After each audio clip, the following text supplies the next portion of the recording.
100 টাকার এই ওয়ান পিসটাকে আমি কিভাবে পাকিস্তানি স্টাইলে বানালাম, আর এত কম দামে আমি এই ওয়ান পিসটা কোথা থেকে কিনেছি এবং এই ড্রেসটা কমপ্লিট করতে আমার কত টাকা খরচ পড়েছে, সাথে আমার এই ওভারলক মেশিনের পুরো ডিটেলস আজ আপনাদের মাঝে শেয়ার করব। আর এগুলো জানতে হলে অবশ্যই আপনাকে পুরো ভিডিও সাথে থাকতে হবে। তো চলুন কথা না বাড়িয়ে ভিডিওটা শুরু করা যাক। এর আগের ভিডিওতে এই ড্রেসটার কাটিং ভিডিও দিয়ে দিয়েছিলাম, আর আজ আমি এই ড্রেসটা কিভাবে ডিজাইন করে পাকিস্তানি স্টাইলের করব সেটাই দেখিয়ে দিব। নেক ডিজাইনটা আমি আগের ভিডিওতেই করে রেখেছিলাম, আর এখন একটা ব্ল্যাক কালারের লেস ডিজাইন বরাবর চাপ সেলাই দিয়ে বসিয়ে দিচ্ছি। আমি এই ড্রেসটা ডিজাইন করার জন্য ব্ল্যাক কালারের লেস 2 গজের মতো নিয়েছিলাম, আর এই 2 গজ লেস দিয়েই আমার পুরো ড্রেসটার ডিজাইন কমপ্লিট হয়ে গেছে। সিকোয়েন্সের এই লেসটা আমার কাছে 20 টাকা গজ রেখেছিল, আর আমি এখানে 2 গজ নিয়েছিলাম, তো আমার লেগেছিল 40 টাকা। ড্রেসের নেক ডিজাইনটা কমপ্লিট হয়ে গেছে। এখন আমার বডি মেজারমেন্ট অনুযায়ী 2টা পার্ট সেলাই দিয়ে নিচ্ছি। আর আমি সবসময় যেটা করি, কামিজের সাইড সেলাইয়ের আগে সাইড ফাড়ার ভাঁজটা আয়রন দিয়ে করে নিই, এতে করে আমার সাইড সেলাই করতে সুবিধা হয় আর দেখতেও সুন্দর লাগে। অনেক আপুরাই আমাকে কমেন্ট করে বলে, আপু তোমার সাইড সেলাই এত সুন্দর হয় কিভাবে?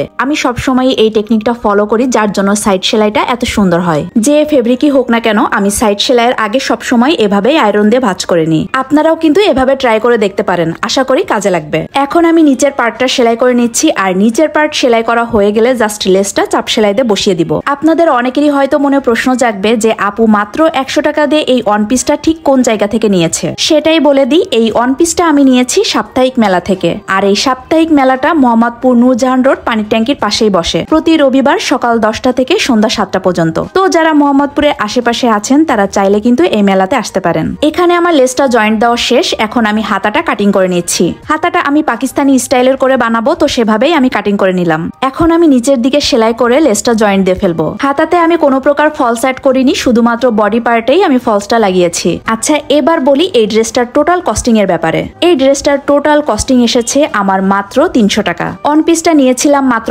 100 টাকা দিয়ে, আর ফলস, লেস, সুতা এবং টার্সেল সহ আমার টোটাল 200 টাকার মতো লেগেছে। 2টা হাতায় আমার সেলাই করা কমপ্লিট। এখন আমি ওভারলক করে নিব। এই ওভারলক মেশিনটা জ্যাক ব্র্যান্ডের, আর এটা দিয়ে 2 রকমের কাজ করা যায়। একটা হচ্ছে ওভারলক আর একটা হচ্ছে পিকো। আর এই মেশিনটা আমি নিয়েছিলাম সেকেন্ড হ্যান্ড 27,000 টাকা দিয়ে। অনেকেই জানতে চেয়েছিল আমি ওভারলক কিভাবে করি এবং মেশিনটাও দেখতে চেয়েছিল। অনেকে আবার ভাবে আমার এই সেলাই মেশিনটা দিয়েই হয়তো ওভারলক করা যায়, কিন্তু না, আমার এই ওভারলক মেশিনটা দিয়েই আমি সমস্ত ওভারলক করে থাকি। আশা করব আপনাদের যে কনফিউশন ছিল সেটা দূর হয়েছে। ড্রেসটা সেলাই করা মোটামুটি কমপ্লিট। এখন শুধুমাত্র টার্সেল 2টা লাগালেই ড্রেসটা পুরোপুরি রেডি হয়ে যাবে। এই তো আমার ড্রেসটা পুরোপুরি রেডি হয়ে গেছে। তো এটাই ছিল আমার আজকের এই 100 টাকা ড্রেসের ফাইনাল লুক। ড্রেসটা পুরোপুরি কমপ্লিট হওয়ার পর একদমই বোঝার উপায় নেই যে এটা আমি মাত্র 100 টাকা দিয়ে কিনেছিলাম। ড্রেসটা কিন্তু আমার কাছে অনেক বেশি ভালো লেগেছে, আর আপনাদের কাছে কেমন লেগেছে সেটাও কিন্তু অবশ্যই কমেন্ট করে জানাবেন। তো ভিডিওটা আজকের মতো এখানেই শেষ করছি। সবাই ভালো থাকবেন। আল্লাহ হাফেজ।